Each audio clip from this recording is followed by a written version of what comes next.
Top 5 albums of 2023. Xoth, Exogalactic. It turns out that Blood Incantation aren't the only new band that makes amazing death metal albums about aliens. With a name like Xoth and that icy album artwork, you can't help but think of the planet Hoth from Star Wars: The Empire Strikes Back. In fact, listening to this record gave me the same sort of excitement I got watching Luke and Leia kiss, when I rubbed my dick so fast and hard that it burned like a red lightsaber before penetrating a tauntaun to feel its warmth. For survival.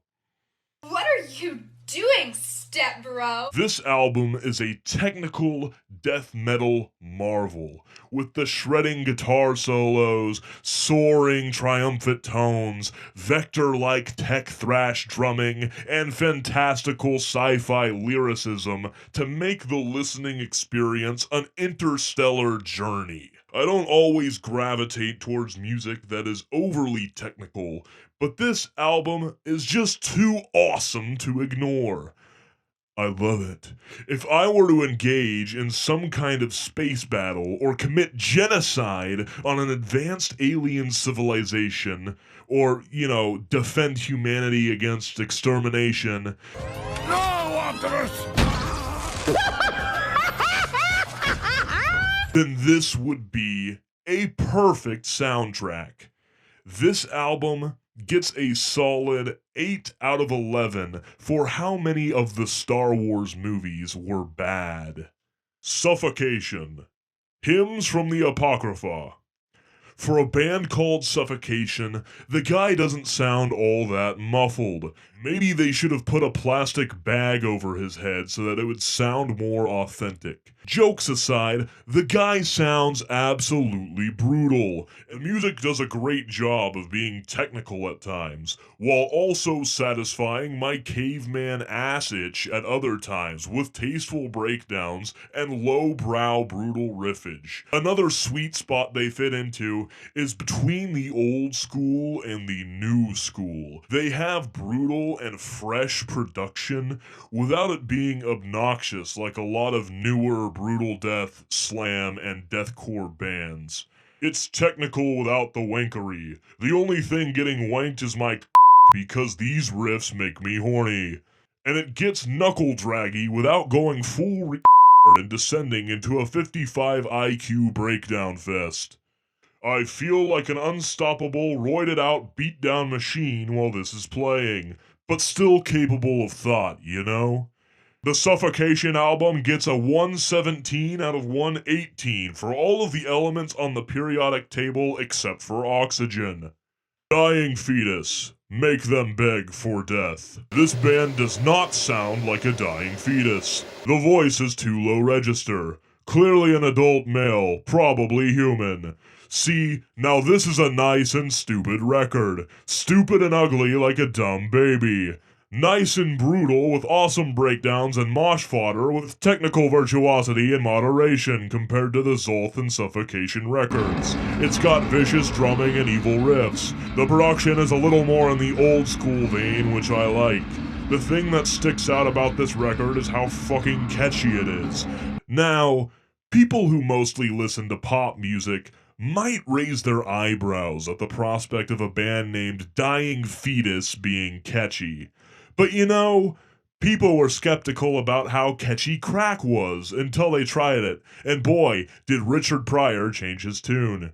I have personally never tried crack, but apparently its fandom thinks that it has really high replay value, and so does this record. Dying Fetus gets 9 out of 9 months because this fetus did not actually die, but in fact became a full-grown person that makes good music and commits acts of violence. Frozen Soul, Glacial Domination. Sadly, before I talk about the music, I have to go on a rant in regards to Frozen Soul and how they are talked about. Look here! Look, listen!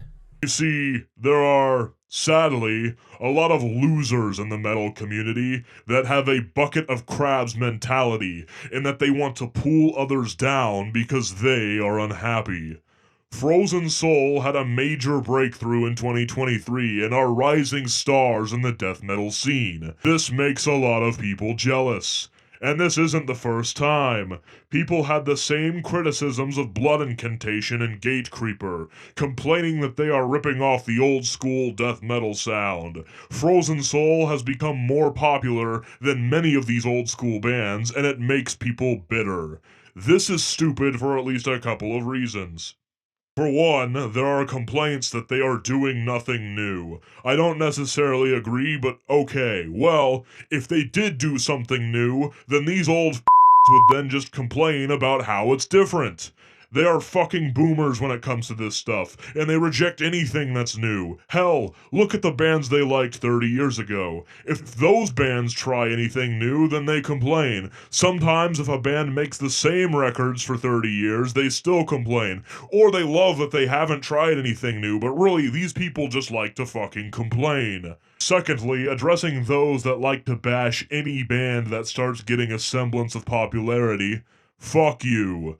We need new blood in the scene. I don't know if you've noticed, but almost all headliners have been around for 30 plus years. That's not sustainable. We need new bands to get some support and carry the torch onward to future generations, or else soon enough, this type of music will never make it out of the dive bars, and past a certain point, nobody will be able to make a living doing this stuff.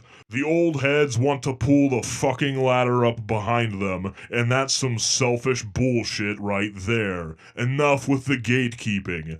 Now, onto the album.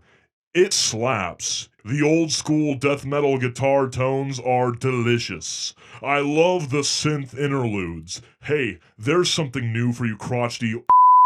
It's got tasty riffage that makes you want to cross your arms and bang your head. There are energetic and fun parts to mosh to. It's got this Texas metal groove and swagger that makes bands like Mammoth Grinder, Creeping Death, Power Trip, and Pantera so compelling. It's good music to cruise around to with the windows rolled down. It's just a good fucking time. I don't really care what year it came out. If it was 2023 or 1993, it would have been one of the best death metal records to come out in any year. I might not have gotten to jam to Death or Carcass or Immolation when they were new, but I'm glad that our generation gets our own band with a similar vibe that we can rep and help build up who doesn't resent the contemporary scene. I mean, finally, there is a dope new band that isn't gentcore or wankcore or whatever, just some good old school death metal, and for some reason, it's still not good enough for these gatekeeping grandpas. But blasting this record makes me feel like I'm waving my own flag, which honors tradition, but also symbolizes optimism that the elders are sorely lacking. This record is a straight 10 crabby gatekeepers out of 10 jealous old heads. Don't mess with Texas Death. Tomb Mold, the Enduring Spirit. I had a chance to catch Tomb Mold at a festival back in like 2018, and I said, who the fuck is Tomb Mold? And I caught another band at a different stage instead. Well, now I regret that decision because it turns out that Tomb Mold absolutely rips. Now, I don't know about you, but the name Tomb Mold makes me think of some blackened, horror-inspired, gory, grindy, rotting corpse type of zombie death metal. Maybe with some sludgy elements a la Necrophagia. So I was surprised to fire up this album and it turned out to be so technical and proggy. It's a mix that seems to be equal parts cynic and incantation. This is a dynamic record with some nice spaced out jazzy parts where the bass playing really shines through, and then it gets right back into blistering headbanging frenzies. It's like if you were a zombie on some cannibalistic rampage that occasionally pauses for a little cigarette break. You really don't have to look any further than the cover art to know that this album is gonna take you on some killer mushroom trip. I mean, If you look at it, you may get the idea that this is some psychedelic masterpiece, but that is just a lie perpetuated by the complex subterranean fungal network whose spores have taken over the band members' brains to get them to make this music, and are trying to take over your brain to get you to buy it. Honestly, there are worse conspiracies.